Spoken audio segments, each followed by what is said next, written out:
Hello, everybody. This is why I don't prepare for things because I prepared and got distracted like I always do. Uh, Today, we're going to talk with Chrissy Link for about half an hour about child safety and human trafficking and whatever else she wants to talk about that she's comfortable with. And we'll bring her in right now. Hi, Chrissy. Hi. How are you? Doing well. How are you? Isn't technology amazing? Yes. And I'm trying to actually figure out which way to turn this. Okay. Your left is right and your right is left. That's the first thing you got to learn. Yes. I mess that up all the time. Like if someone asks you to point on this, it's always wrong. How Oh, okay. Good. I've been good. How about you? Okay, hanging in there. Yeah. We put this off. We were going to do it in studio, but we put this off because of all that's going on in the world, and didn't want to put it off any more because it hasn't stopped deviance. I we worked together in the same building for a while, and that was a long time ago, I guess, and always dealt with you guys, and always had a good relationship with you guys. Dealt with us. Well, I didn't mean dealt with you like that. You guys were never a problem. You guys were great. It was an interesting job, that's for sure. Interesting job, interesting time, interesting place. Yes. You know, all those things that help mold us. And then you contacted recently, which made me think about maybe she's got something, because you're always taking interesting trips that I would never go on to different places. I'm not a traveler. But you contacted me because you said, hey, there's a car in the river, and I think somebody may want to look into that if anybody's missing. And I normally would have written it off, but you're not flaky, and you sent me some pictures, and there was a car in the river, and then I reached out to the police department I know there, and I told them, and they said, hey, yeah, there's a car in the river, and so if you're coming down 422 near Pottstown, you see a car off to the side of the river, they know about it. It's a Chevy Blazer, I think, that's stuck in the mud and been there for some time. But it did look sinister, and I don't understand why they don't. With fallen aircraft, they paint like a big X on them, so you know that somebody knows it's there. You don't know the circumstances, but somebody knows. And I think if it had a big yellow or red X on the top of it, you would go, yeah, but it's got a big X on it. Well, now it does. Well, I told them. Oh, okay. You know, that's before. Now it does, and now it has like logs over, like leaning on it. So I don't know what that's supposed to be. I don't know if they're trying to hide it or just saying like, "Hey, we know it's here." I don't know. I think they're trying to camouflage it or something, but all that's because of you. Just so you know. That's really funny. I called them up and said, you know, if you guys put an X on there and the person called and said there's a car there with a big X on it, you go, oh, we already got that. Don't worry. Yeah. Yeah. So somebody listened. So it's still odd to me that they said it was private property, right? Yeah, it had gotten on private property, and they're not. There's several things about those stuff. Yeah, the whole thing is weird. It doesn't look like private property, but it's weird, but it's not criminal. So. That we know of. That we know of. So, how did you get involved in child safety and human trafficking, which is a topic that I've done stories about, but I continue to be ignorant about it. I've researched it and I know about it, but I'm just I'm not getting it because people always say, hasn't that impacted you in search and rescue? And I go, no, I can't trace it back to a single case because we don't do a lot of runaways. And people think it impacts us a lot more than it does. And I think because of not doing runaways, we've kind of aged out of being, human trafficking. And not to minimize it, but I don't think people are trafficking. Nobody's looking at me on the street to throw me into human trafficking because they're not gonna make money. I'm gonna put up a fight, and it's gonna be I'm high maintenance too. So, right. How'd you get involved? I got involved since I was a teenager. I never supported pornography, things like that. I always just had this thing against pornography, I guess because I was shown it when I was so young by a friend. and it impacted me a lot negatively. And then as I'm a mother of 3, and as I continue to advocate against it, I guess I got into, I wanted to start an anti-trafficking thing in my neighborhood, because pornography and human trafficking or sex trafficking are linked. And without a doubt, I mean, people are used, sex trafficking victims are used in pornography. And pornography is used to train victims on what the buyers will want. And so I wanted to do something anti-human trafficking, something in my neighborhood. And I looked it up online because I didn't want to reinvent the wheel. And there was a Montgomery County Anti-Human Trafficking Coalition already. So I joined them and I became their education team leader after a few months, and educated people, nurses and doctors at hospitals, students at high schools, community members, all different kinds of people for, I guess, almost 2 years. And at the same time, I wanted to focus on the problem of how people get into buying others. You know, I mean, that's not something you just step into. You're not just like, oh, I'm going to go buy someone tonight. It's a process. It's a slow fade. And so pornography is like the base of that. That's the start of it. And they get kids so young too. So I wanted to educate the community on the harms of pornography. And so there's like a little grassroots group that we got together called Pass on the Truth. And we put up billboards in our community about the harms of pornography physically, the harms of pornography for others, and the link to sex trafficking. Well, and maybe I'm mangling this, but is pornography human trafficking's gateway drug, or is it the other way around?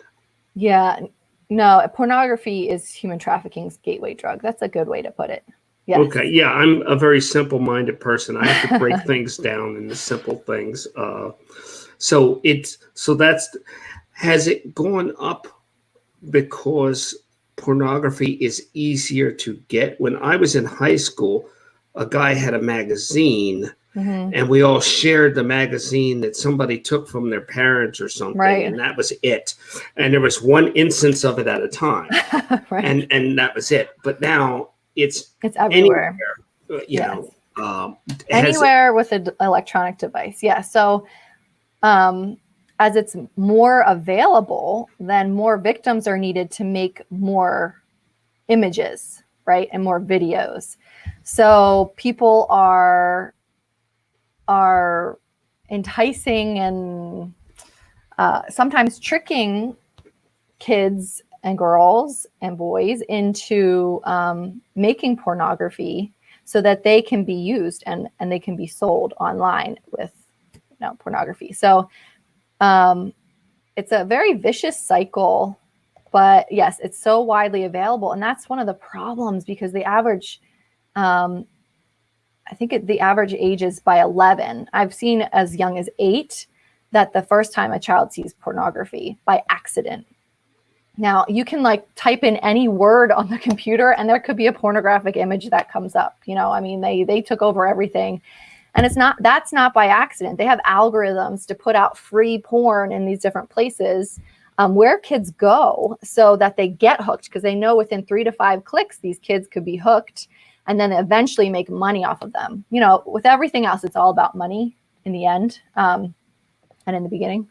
But it's just so widely available. And that's why we have to be diligent of figuring out how our kids are getting online and watching what they do online, and trying to keep up with that, even though it's really hard to do. What are the demographics on it? I assume, and maybe I'm being a Cro-Magnon again, but I assume that it impacts women more than men.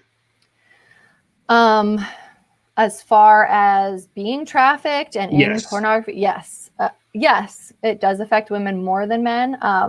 But pornography users, the women are going up.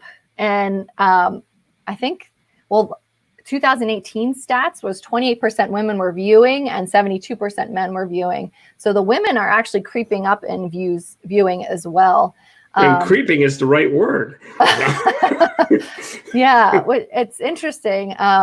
But which is also, I mean, teenagers have talked to me and said that their boyfriends have been showing them pornography, want them to do certain things. And so then they start getting hooked on it too. It's really changing our teenagers and our culture. And that's one of the reasons I'm so passionate about it, because I don't want my kids to be pressured into doing things that they think is normal because they see it on porn, when it actually is not normal, you know, and it's very unhealthy sexual relationships. But yes, as far as sex trafficking is concerned, there's a lot of boys that are trafficked up till the age of like 11 before they hit puberty. So LGBTQ community, they're trafficked a lot as well. But mostly women. It's mostly women. Well, I would think that anybody, no matter where you're coming from, if anybody thinks that anything shown in a pornographic movie is reality, or that's the way it happens anywhere, that would be like saying that NASCAR is a guide for driving to work. You know, it's not reality. Sure, but these kids don't know that. They have no idea. They don't. That some of the things that these kids have told me that they are told to do by their boyfriend or girlfriend is just.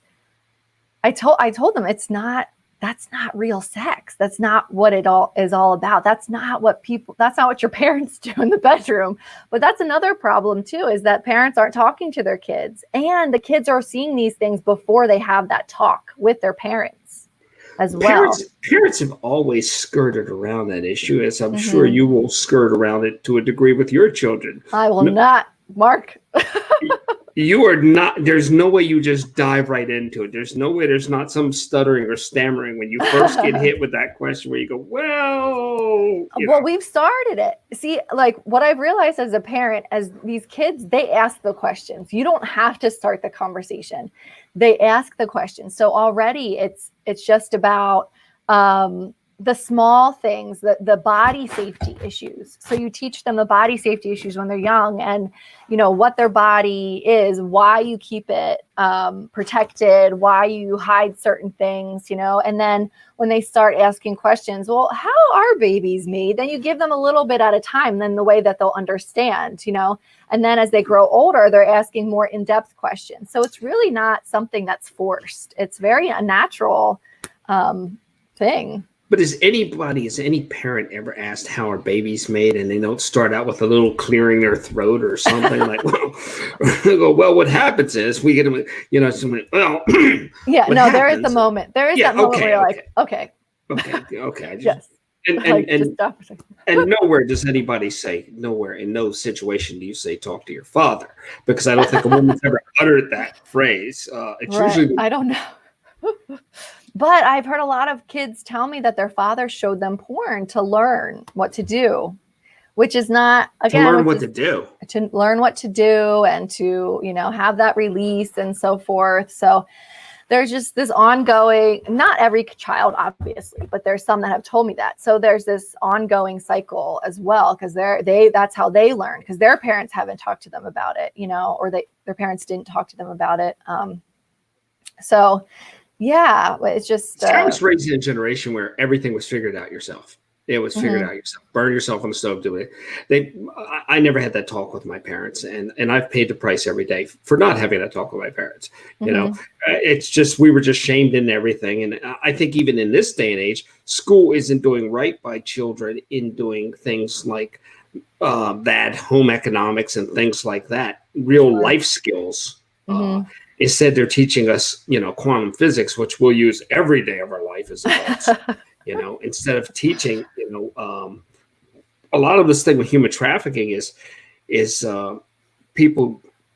I think social media is exploiting what's expected of people, making them compare themselves to a much bigger world and feel lesser.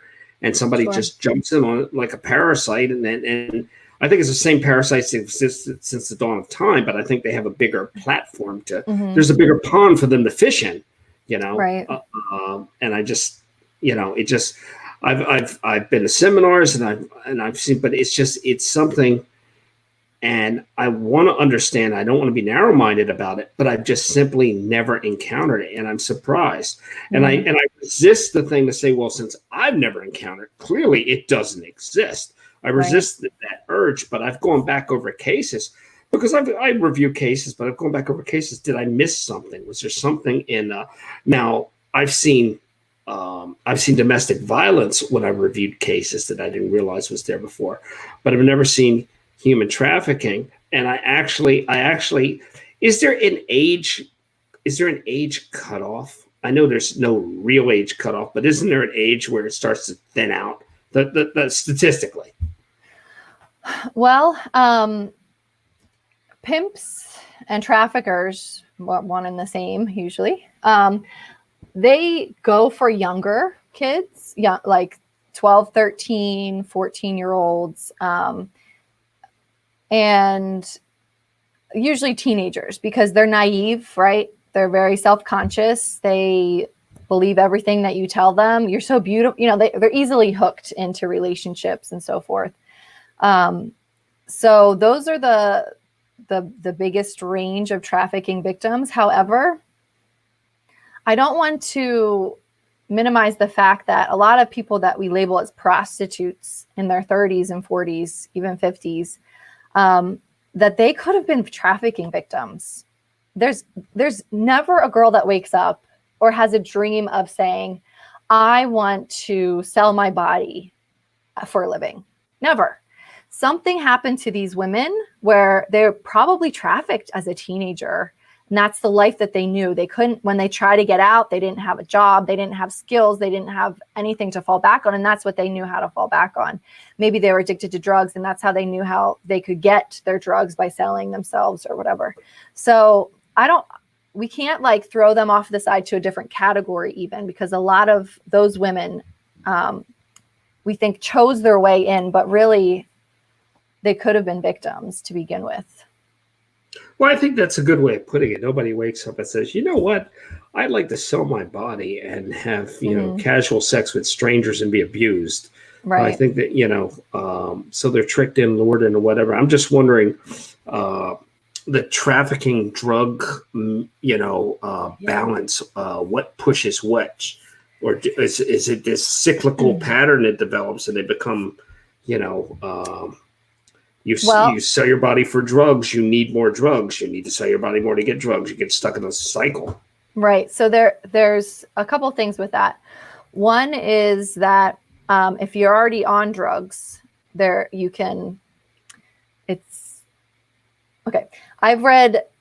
start over again. I've read instances where pimps have stood outside of rehabs and have recruited women coming out because they knew that they were hooked on drugs. They could easily go back into it. So they would stand outside of rehabs and wait for these women to come out and then bring them into their life, hook them onto drugs again, and then they could get them to do whatever they wanted. You can't have this next hit until you go make $1,000 for me, etc. Others who are lured into life or tricked into the life are kept there a lot of times by giving them drugs, by making them get addicted to drugs so that they have to be there and depend on those pimps. So those are two different ways that that the drug and sex trafficking link happen. Another one is family members who are hooked to drugs. They sell their children or their sister or whatever to get the next drug or the next hit. So that's another way that sex trafficking and drugs are linked as well. This is just sexual slavery. Oh yeah, absolutely. It's slavery 100%. I mean, let's use the appropriate horrible words, Yeah.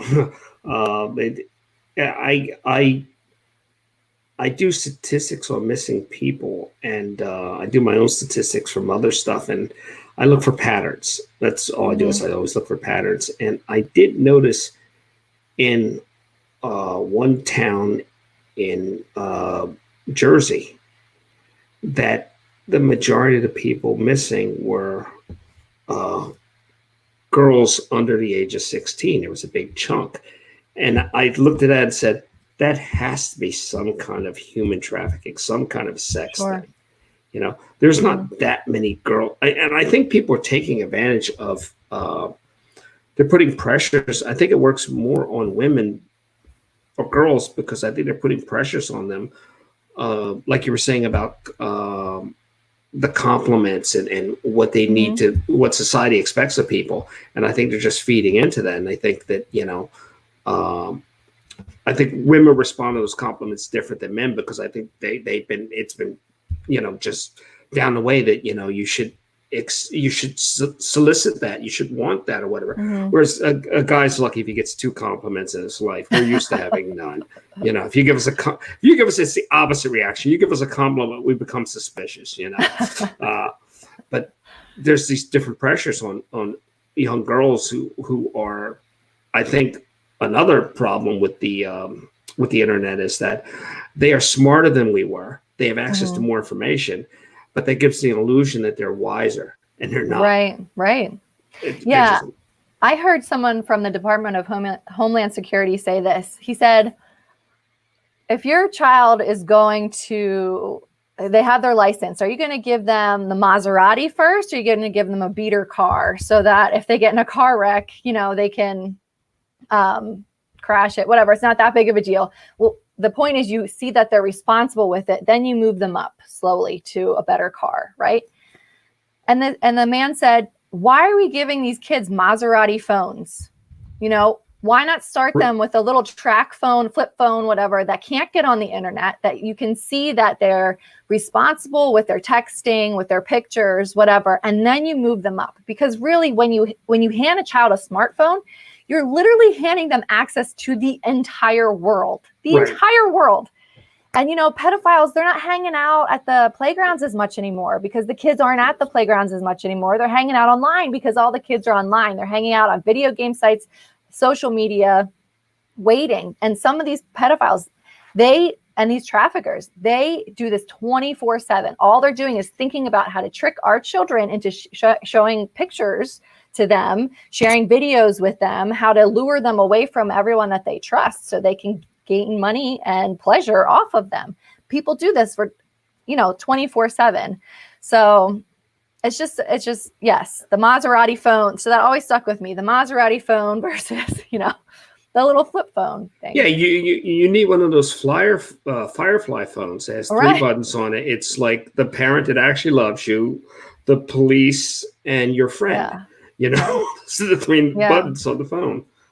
Because it's a 24/7 window into the world, and it's very private, and it gives somebody a direct connection to your child that bypasses you at odd times. Yeah. Back in the old days, the creepy guy would have to go ring the doorbell or knock on the door. They'd never get by, your mother. Right. That's exactly what I said to a group I was talking to one time. So a lot of kids play party, I forget what they're called, multiplayer games. So there are multiple people they could be from all over the world, and they're playing these video games together. And there's a 40-year-old man on there who says, hey, send me a picture of you, whatever. And I told these parents, would you allow a 40-year-old man to knock on your door and say, hey, Johnny said that I could come over and play a board game with him today. Can I come in? They'd be like, no, what are you talking about? Get away from your creeper. That's the equivalent, but we're allowing these kids to play with these strangers from all over the world. We have no idea who they are. We let them talk to us, talk to them while they're playing games, chat with them on the side, message them privately. We wouldn't allow that in any other circumstance. We have to be diligent in the online world as much as we are diligent in the real world, so to speak. But the sad byproduct of that is when I'm working on my dirt bike, and my garage is right there on the street. There's a street going by. There's houses facing it. There's people walking up and down. And when a neighborhood kid cross street comes over and talks to me about dirt bikes, Mm-hmm. and when he steps 1 foot into the garage, all the man will go, whoa, whoa, whoa, whoa, whoa, whoa, whoa. Just Right. stay there, please. And I wish I didn't have to worry about those things. I wished I Right. lived in a world where I didn't, but the world's gotten so creepy that even if you are a decent person, I question your judgment in being around people that are much younger than you. Right. I You know know, it's hard. It's really hard because you try to be a nice person, but then, you know, I, yeah, it's hard. It's I think a difficult. whole generation that's not taking advantage of it for multiple reasons. Arrogance and the illusion of having enough information is being cheated out of mentoring Sure. because of these problems, because people don't want to be lumped in with something. And I mean, I'm not trying to minimize it if you're a guy, but if you're a girl, it's even worse. Mm-hmm. It's even worse because the creepiness doesn't stop at 18. If you're a woman, it goes up Right. throughout your life with men. Right. It never stops. And It's if true. anybody disbelieves that or has a problem or wants to send me an email about it, I defy them to go in a bar right now, do nothing if you're a woman, to introduce yourself to anybody and see how many people come over, because you're sending them signals. Right, sure. Well, I mean, there's a reason why women, they park underneath the street lamps at the in parking lots and parking garages. They carry keys between their fingers. There's a reason that women do that, older women and, people multiple ages. I do those things. So you just effectively called me an old woman. I like comfortable shoes also, but, and I also like comfortable shoes. Yeah. I mean, hey. Yeah. But I tell kids and parents, I said, if you're going to address a child, then you need to make sure that you ask the parents' permission. So like the kid in your neighborhood, you say, hey, bring your mom over or your dad over and come on over and talk to me about the dirt bike and I'll show you everything about it. That's the safety thing. These other people who are trying to take advantage of these kids, they want to take you away from those that you trust. They want to take you away from the parents and shelter you and and take advantage of you. So they don't want your parents to be involved at all. So that would be something that we can do as adults trying to be nice to kids is, oh, where's your parents? Well, why don't you bring them over and then, we can talk about this or whatever. Well, see, what I discovered a lot of times is they're there because of the absence of parents, or they're hiding from their parents or whatever. And that's another thing, but it's been pretty much, just stay on the sidewalk. We could chat from the sidewalk. Sure. And you just, it's not just an age thing. It's the way the world is. The world's become a very, very strange place. And I think we have to, I have no problem with trusting people. My vetting process is a little more extensive than the Supreme Court's. And one of the factors that you can't skirt by is time. Sure. And people want to fastball. I think that if you want to become friends, it either takes a couple years to know every season of that person, or it takes extreme circumstances, which aren't always real. But you can't become fast friends. You can become fast buddies, but not friends. Sure. Because as I learned, as I get older, more and more, there's a Kenny Rogers song where it says you can't make old friends. And that's true. You can't. They're just there because they've always been there. Yeah. And Facebook uses the wrong word. You've got 800 friends. You don't have 800 friends. If you think you have 800 friends, put out a message that you need to move a sofa bed in the rain and see how many people show up. Right. That's who you got. Yeah. And that's what I tell teens too. And one of the things I tell them is go through all your friends list, every single one of them, Instagram, Snapchat, Facebook, whatever. And anyone that you've never met face to face and don't have conversations with, remove them from your friends list because they don't need to know what's going on in your life. And they're all like, oh, how can I do that? I can't do that. I won't be cool, or, I'll feel bad. I'm like, who cares if you feel bad? If your self-worth comes from them, then you have a bigger problem, right? So, but one of the things that these traffickers do is they will friend request 100 girls or 100 kids. One person accepts their friend request. They know that they're in, they've got them, and they will take their time. They will take up to a year for these teenagers because they know they can make a ton of money off of them once they get them to run away. So they'll take their time wooing them and bringing them into their life. And eventually when they run away, within 48 hours, they're trafficked. And some are never even seen again, but they take their time because they know they can make money off of them. And once they friend request you and you accept it, then Facebook starts suggesting your friends to me. Right. So exactly. you get in their inner circle because that's the way the algorithm is. Right. Right. Yeah, it's very dangerous. See, you were worried about this, and we're out of time. We're out of time. Okay. It went that quick. We can do it again. We can do it again. But I got the website right, didn't I? Yes. Okay. Yes. Good. Chrissy Link, known for years. We'll get you back and we'll talk to you again. And we'll put this on the radio, and it's on here live, but we'll put it on the radio, and we'll do it again because it's an important topic. And I think people, okay. maybe you could just give us a little, come back and do a little speech about do's and don'ts and what parents should look for in their children. Sure, absolutely. As indicators. But okay, well, thank you very much. Sure. Thank you, Mark. Good talking to you. I'll talk to you soon. Okay. Bye-bye. Thanks. Bye.